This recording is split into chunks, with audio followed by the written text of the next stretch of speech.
सभी को राम राम। नमस्कार। मैं हूं पीके अग्रवाल। आप देख रहे हैं ट्रुथ प्लस। साथियों, आज फिर बात करेंगे वोटर लिस्ट में मल्टीपल वोट या वोट ट्रांसफ़र करना टेक्निकल रूप से सही, लेकिन वोट नैतिक है या अनैतिक है ये तो सोचना ही पड़ेगा।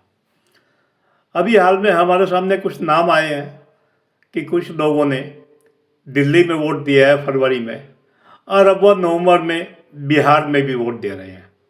ये केवल एक पार्टी के साथ नहीं है, एक से ज़्यादा पार्टियों के साथ है। और भी ऐसे केस हैं। अब वैसे तो उन्होंने दावा ये किया है कि मैंने अपना वोट ट्रांसफ़र करा लिया था, लेकिन ट्रांसफ़र की परिभाषा क्या है? अब तो SIR हो गई है, तो SIR में पता लग गया कि 2 वोट हैं तो हट गए होंगे।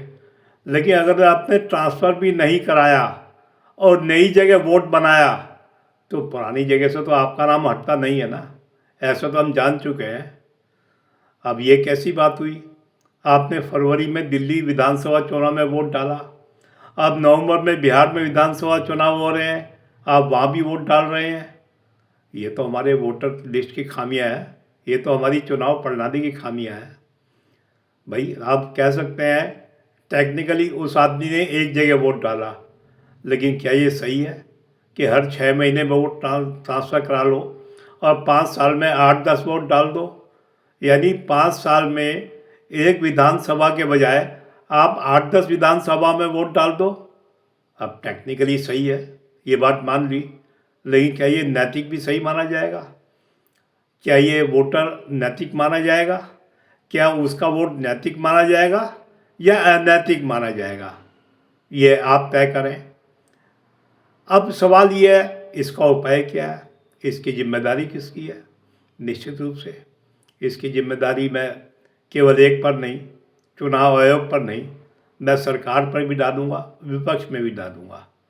भाई, जब जब केंद्र सरकार वोटर कार्ड को आधार कार्ड से लिंक करने का प्रयास कर रही थी, तब विरोध तो विपक्षी दलों ने ही किया था। कोर्ट तक गए थे और वोटर कार्ड को आधार कार्ड से लिंक होने से रोकने में सफल भी हो रहे थे। तो अगर मान लिया वोटर कार्ड आधार कार्ड से लिंक हो जाता तो कम से कम मल्टीपल वोट, जो एक से ज़्यादा वोट की समस्या आ रही है देश में, वो तो ना होती। भाई, एक आदमी अगर वोट ट्रांसफ़र कराता, आधार से लिंक होता, तो कम से कम उसका पुराना वोट रद्द हो जाता। तो इसमें जितनी जिम्मेदारी चुनाव आयोग की है, जितनी जिम्मेदारी सरकार की है, उतनी जिम्मेदारी विपक्ष की क्यों ना मानी जाए? अब विपक्ष की जहाँ तक बात है, भाई विपक्ष जो मुद्दे उठा रहा है, मल्टीपल वोट उठा रहा है, फरवरी में दिल्ली में वोट डाले, नवंबर में बिहार में वोट डाले हैं, वो बता रहा है। तो सवाल ये है, जब आप विपक्ष सरकार सत्ता में थे तब आपने इसके लिए क्या उपाय किए थे? तो ये खामी तो पहले से चलती आ रही है ना। अब देश में 8 बार SIR हो चुका है, ऐसा मैंने पढ़ा है। 8 बार में 1 बार वाजपेयी जी के सरकार में हुआ था, 7 बार तो सेक्युलर सरकारों में हुआ था। अब सवाल विपक्ष से पूछा जाएगा, जो UPA के रूप में 10 साल राज कर चुका है, बस उन्होंने 10 साल में वोटर शुद्धिकरण क्यों नहीं किया? उन्होंने इस पर क्यों आज आप सवाल उठा रहे हैं, आपने UPA के समय क्या उपाय किए थे? ये तो आपसे पूछेंगे ही ना। अब सवाल ये है, क्या तत्कालीन UPA में आज कोई ऐसा जिम्मेदार नेता है जो इन बातों का संतुष्टिपूर्वक जवाब दे सके? बड़ा मुश्किल है। UPA वालों से सवाल पूछना ही नाजायज़ है। वो तो सवाल को ही BJP का सवाल, RS का सवाल बोलकर ख़त्म कर देते हैं। अब जहाँ तक वोटर लिस्ट शुद्ध की बात है, भाई जब आपने शुद्धिकरण नहीं कराया और व्यवहार में आप कभी बांग्लादेशी घुसपैठियों के खिलाफ भी नहीं बोलते, यहाँ तक कि आप जब कभी NRC की चर्चा चलती है, NRC यानी जो भारतीय नहीं है उसे देश से बाहर करो, तो आप उसका भी विरोध करते हैं। यहाँ तक कि जब बांग्लादेश, पाकिस्तान, अफगानिस्तान से पीड़ित अल्पसंख्यकों को, जिसमें हिंदू सिख आदि थे, उन्हें लाने का कानून बना था, आपने तो उसका भी विरोध किया था। CA के नाम से जो कानून बना था, ये कैसी बात है? आप CA का विरोध करते हैं, NRC का विरोध करते हैं, लेकिन घुसपैठियों के विरोध में कभी नहीं बोलते। तो आप पर संदेह क्यों न किया जाए कि आपके समय में भी घुसपैठिए वोटर लिस्ट में रहे होंगे, आपके टाइम पे भी मल्टीपल वोट रहे होंगे, आपके समय में भी ये सुविधा रही होगी कि एक आदमी 6 महीने बाद वोट ट्रांसफ़र करके दूसरी जगह वोट बना ले और एक से ज़्यादा विधानसभा में वोट डाल ले। इनके उपाय क्या है? आज भी आप सुझाव नहीं दे रहे।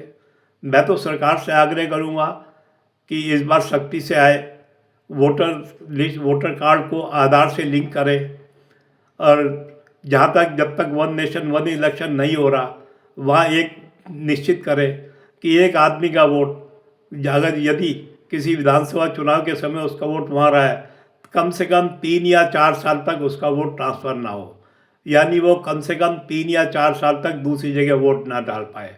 5 साल का समय तो नहीं दे सकते कि 5 साल का समय तो फिर उसे अपनी विधानसभा में ही, मूल विधानसभा में वोट देने जाना पड़ेगा, लेकिन कम से कम 3 या 4 साल तो कर सकते हैं।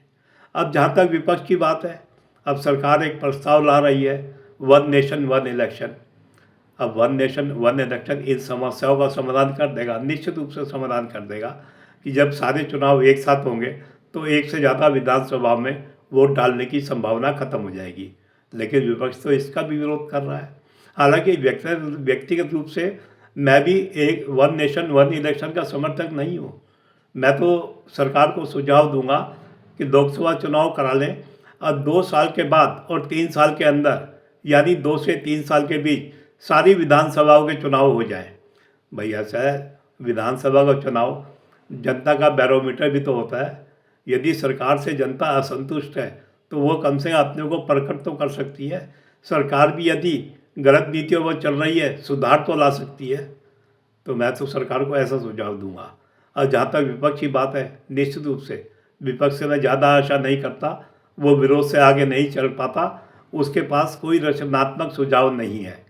तो सरकार से अनुरोध है कि अगर वन नेशन वन इलेक्शन कर रहे हैं तो ठीक है, कोई बात नहीं, आधार कार्ड को भी लिंक करें, और जब तक 3 साल या 4 साल तक वोट ट्रांसफ़र ना किया जाए, यदि कोई वोट ट्रांसफ़र करे तो उसे वोट डालने की अनुमति कम से कम ना हो अगले 3-4 साल तक।